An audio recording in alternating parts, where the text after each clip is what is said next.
Hello, creative spirits. It's another shorter episode. And in these episodes, I'm trying to focus on something that I think will support you in your creativity. And I've been thinking about these episodes as nice little follow ups to the interviews that came before. So I did not do a shorter episode between the Hierophant and the Lovers. So this one's going to wrap them both together. And today I want to talk about how your art is a transmission, not a transmission like that part of your engine in the car, which I believe changes gears, but I'm not sure if that's what it does. But how your art is a transmission, like a kind of broadcast, something that is issued out from you into the world to transmit something. So I'm going to talk about how your art is a transmission and also how your art is an act of love. And of course, when I'm talking about your art, I'm talking about whatever it is you make or like to make, or how your creativity expresses that through you. So that could be writing, that could be making music, that could be singing, dancing, photography, making a podcast, having a newsletter, embroidery, whatever it is, painting, sketching, collaging, however you like to create, all the kinds of ways you like to create. That's your art. That's what I'm talking about. So, with the first piece, your art being a transmission, this one I'm connecting to the Hierophant. We talked about how the Hierophant is a messenger, someone who channels information, who functions as a translator, who can kind of take what they know and understand, and also often their lived experience, and will put themselves out in the world in some way to deliver information, stories, inspiration, or teaching around something so that others can benefit. So the Hierophant is a transmitter. They take that energy of information, of story, of knowledge, and they transmit it out either through their voice or through their writing or through some other means. And so your art functions in a similar way. And even if you're not sharing your art with a big audience, your art can sometimes be a transmission that kind of goes out and then can come back to you. So I'm thinking about a friend of mine, Ami, who also illustrated my Tarot for Creative Spirits workbook. And Ami has been drawing and sketching for years. He started sketching on the New York subway. He would draw people. He would draw quickly because the subway, people are coming and going. And then he started drawing live music events. He would draw bands on stage. And he's done, from there, he's sort of turned into a professional artist. But a couple weeks ago, he had a garage sale for his art. And he had tons of sketches out in boxes and on tables. And, people came by, they looked through the sketches. Some people bought things. But it was also for Ami, in putting all of that together, an opportunity for him to go through the the small mountain of work he had created over the years. And so because of the nature of his art and how he's drawing what he sees in real life, whether he's on the subway or at a live music venue, all of these sketches were records, like moments in time, these imprints of past experiences in his life. And so even if all of those sketches did not get sold or not everyone took something home, and he still had a lot of sketches when the sale was over, he had taken himself through this process of revisiting what he had created and circling back in time through his own memory to kind of remember where he'd been and revisit those experiences, which I think can be really powerful for us. We're always moving forward. We're always like traveling through the blur of time. And of course, memories come up all the time, but it's really nice when you have your own artistic impression of some part of your life where you get to say, yeah, that was me. I was there. I remember this feeling. I remember this part of my life. I remember what I was struggling with. I remember the sensation of being that younger age. And I remember how I didn't know what life would be like for me in the future. And now here I am, that person. So art can be a transmission for yourself where you revisit your own life and you find these breadcrumbs from how you were and how you've become and who you are now. But it's also, if you want it to be, a transmission that goes out into the world for other people to interact with and enjoy. One of the very first instances of this are the ancient cave paintings that exist in places all over the world.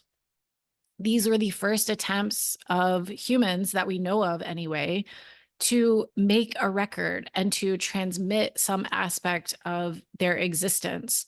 And so, even though they're tens of thousands of years old, archaeologists and scientists and philosophers and spiritual philosophers as well can look at these imprints on rock walls and think about the materials they were made with, the shapes that they take, the stories that they depict, and get some sense of what might have been important to a human living thousands and thousands of years ago.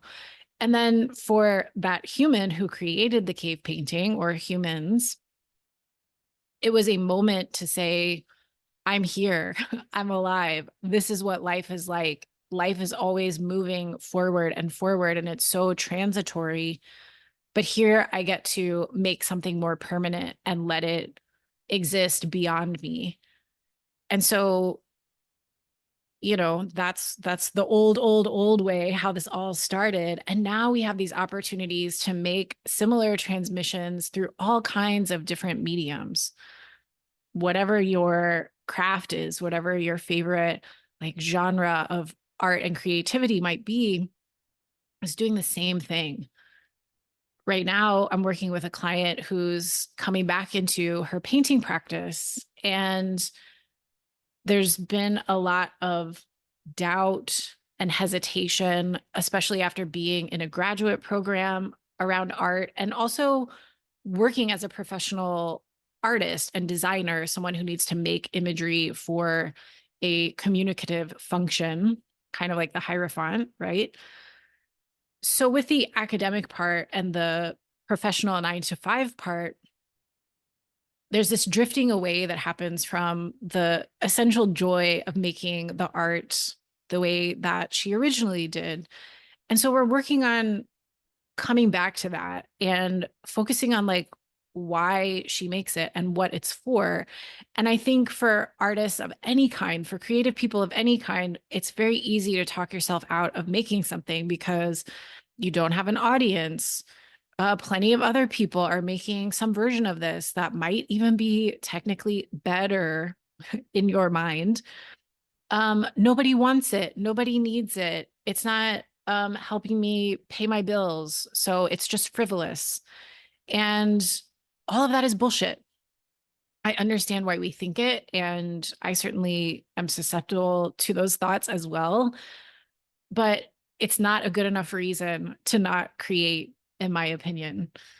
And what my client's discovering is that the art she makes, which is very colorful, very nature based, with really like powerful shapes. Like she showed me some of her art and I personally love looking at it. And it brings me a lot of joy just to see what she's made, not because she's my client, but because it's bright, it's beautiful. There's something that happens inside my body, sometimes on a subtle level and sometimes on a bigger level, where something like brightens up. We live in a world now, especially if you're in a city where everything is constructed. Nature is harder to access. The seasons are becoming less pronounced and more erratic sometimes. And there's so much concrete and high rises and just cars and traffic. I want to look at beautiful things, and art gives us that. And we're also discovering that the way that she likes to make art is about imperfection and letting things be a little bit messy. And if that's part of the transmission of her artwork, even if there's not like a message next to it on the wall or some explicit demonstration of that in her pieces, the way that she makes it and the process that she uses it, the process she uses to make it, all of that, whether people consciously pick up on it or not, they will subconsciously have this experience of things can be imperfect and still be incredibly beautiful. Things can be a little bit messy and also feel incredibly delicious to feast our eyes on. So the transmission of her art offers people those kinds of experiences, even if there's no explicit statement about the art trying to do that. And so I just want you to remember that, whether you're writing short stories or novels, whether you're painting, I've already touched on all the different modalities, right? But there's something in you that wants to move out into the world, or at least move outside of your body. And even if you're not making it for 10,000 Instagram followers, even if you made it for one particular person to look at and to experience, and for that person to be the receiver of your transmission and to enjoy that and feel a little bit shifted, if not kind of transformed by it, that's a beautiful, wonderful, exciting thing. And that's why it's important to keep making those transmissions.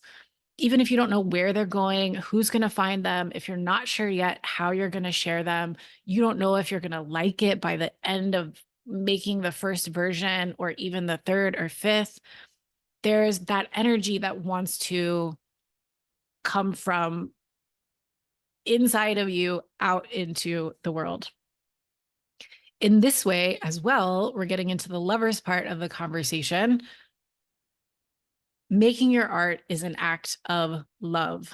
So, for you to create something and then share it with even a single person, or to put it out into the world in some way and also have no idea who might encounter it. Right now, I'm thinking of an artist I follow named Shanley Hampton. I think I should have checked. I will link in the show notes to her work, but she makes embroidery pieces that are text based. So she'll take a cloth and embroider a message in text on the cloth, and she'll go out into the world and staple it to a telephone pole or a fence. Like, you can also buy her embroidery in the nice little circular frames, but she also takes them out into the world kind of like a graffiti. So in that way, her art functions as this transmission, and whoever's walking down the street and paying attention will see it and receive it and feel something or think something or be reminded of something or just feel glad. Oh my God, there's someone else out there who's like thinking the same way I am, or having feelings about the same kinds of things going on in the world that I'm having. And so not only is that a transmission, but it's also an act of love where the creator doesn't have any guarantee of who will see it or how they will react, or even any guaranteed way to receive feedback about it. But that's the loving part, like trusting that it goes out there and someone will encounter it and it will be meaningful to that person. So whether you're writing poems, whether you're dancing, there's this trust I hope you will continue to cultivate, that there are people out there who will be moved. And so you making it is that loving act. And if you get caught up in it being perfect, or it not being as good as what other people are doing or making, or not having a very big audience, or not making money off of it, if all of those things let you stop, you rob yourself of this opportunity to transmit what's inside of you, to honor it by giving it some value, and to also let it be the act of love that I think you probably may want it to be. Love is why we're here. It's hard to access sometimes for some of us, depending on the context and the situation. But love is what we're here for. It's connection with each other, it's creating together, building lives together, building memories together, and making art together. Making your art is also an act of love for yourself. Creativity is an energy that exists all around us, and we get to use it and work with it and collaborate with it. And if you're a creative spirit who would be inclined to listen to this podcast, you have that experience of creative energy moving through you. And if you don't do anything about it, if you just stifle it down, if you talk yourself out of it, you are not committing an act of self love. You're committing an act of self negation or self denial. That energy that comes into the body that wants to move, if we suppress it, if we don't give it an outlet, it's going to get stored somewhere. It's going to turn kind of sour. It's going to start to weigh us down. I believe in energetics. I'm not a quantum physicist, but this framework of thinking helps me think about my work and think about supporting people and think about how I take care of myself. So I do believe that if we don't move that creative energy, it gets stuck. It turns sour. And so when we move it, when we let it come out and play and become something or spill out of us onto a page, onto a canvas, onto a dance floor, then that's a loving act toward ourselves. We came here to also be creative. We live in a world that's constantly trying to reinforce the idea that we always need to be productive, that everything should make money if it's going to have value, and that we need to be climbing some ladder toward great achievement and recognition and success. And all of that programming makes it hard to create because we just think like, what's the point of it if it doesn't reinforce my productivity or my money making, or if it's not making me more successful? But inherently, as part of your nature, you are a creative being. And so, especially because the world is the way that it is, for you to take time to create and be with your creativity, that's a site of resistance. That is you claiming your humanity, especially at a time when robots are trying to do, I guess they're not trying to, humans are creating them so that they will enter the domain of creativity. But creativity is a human experience. And we love art because it reminds us of our humanity. And robots, I don't think, are going to be able to create art that makes us touch into our humanity more deeply. But you can do that simply by creating. Even if what you create is something that you're not super proud of, the more you do it, the more accustomed you become to working on your craft, the better your skills become, the more of a sense you have of the kinds of things you are creating and why you're creating them and what they're about and what kind of transmission you want them to be in the world and how you might want to share them. But if we sit on our hands and stay stuck and frozen by perfectionism or capitalism or any of the other isms, we've kind of diminished our humanity in a way, or we've missed an opportunity to honor it and exercise it. So that's what I wanted to share with you today. Your art is a transmission. So create it and transmit it. And your art is an act of love for yourself and for other people too. So keep making it. Keep enjoying your creative and magical life. Fight for it. Love it. Own it. Take care. I love y'all. Thanks for listening. And, I work with folks one-on-one to support them in figuring out what might be blocking you from relating to your creativity in the way that you would like to. That's what I specialize in. So if you want help with that, and if you like these rants, or if you align with my point of view in any way, I'd love to explore working with you. You can go to typewritertarot.com and look for the Work With Me tab. I offer discovery calls where we can just explore what's going on with you and see if it might be a good fit for us to work together. But thanks for listening. See you again soon with an episode on the Chariot.